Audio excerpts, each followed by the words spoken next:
Hello everyone, I hope you're good. Today I just want to quickly talk about and share my views and thoughts based on the national convention which took place during the weekend, which is setting an agenda for the national dialogue which is going to take place. I don't know when, but let me start where the foundations have legacy foundations have withdrew from the national dialogue, stating their concerns over the dialogue's direction and what you call this raising issues like cutting corners, centralizing uh, power, or rushing the process.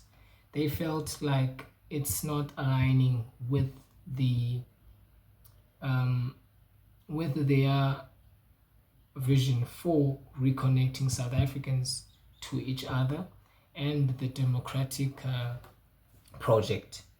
Now, the Tabumbeki Foundation was I think it was the first to withdraw from this national convention, followed by many other foundations and political parties. You know, the foundations emphasized the need for a thoughtful and inclusive approach to this national dialogue. And now, in my opinion, Cyril Ramaphosa has failed us as the president of the country and as the leader of this country and his government of national unity and all that. So the national convention, man, in my opinion, um, we don't need a national dialogue. What we need as a country is solutions. We need urgent action to grow the economy. We need jobs to be created. We need uh, solutions to fight crime, solutions to tackle inequality.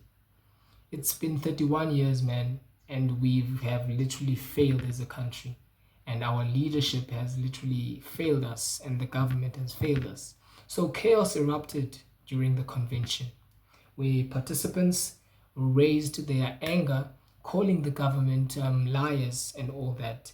But the, the the the the person who triggered me during the day, I think it was the day two convention, was that girl from who is the national RCL president. Her name is Chandra Leshaba Sandra. Yeah, Leshaba Sandra, who was criticizing the president, the ministers, and was saying that we time has passed. We need effective leadership, not empty calls for unity. And I thought that was powerful.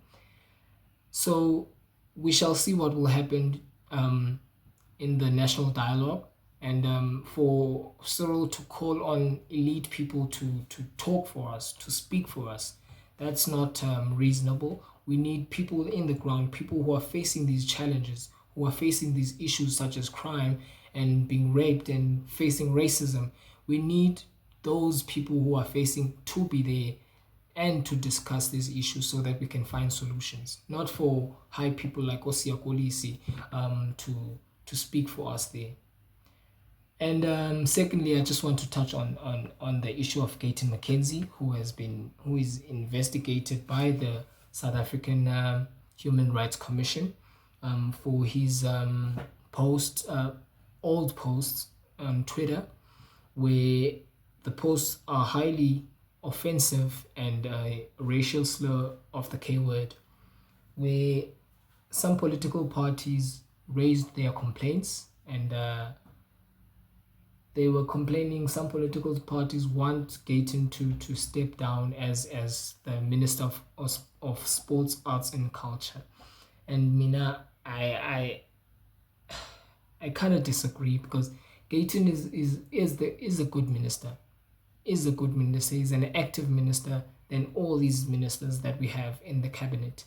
And but the South African Human Rights Commission it considers Gayton McKenzie's post alleged xenophobic utterances as is it prima facie? I'm not sure. I don't know how to pronounce that. Violence of Equality Act. The commission is investigating after receiving complaints from political parties and all the people on the ground. But we shall see what will happen, and we shall see what will happen in the national dialogue. But I don't have hope in them or the change that they think they will bring. But we shall see.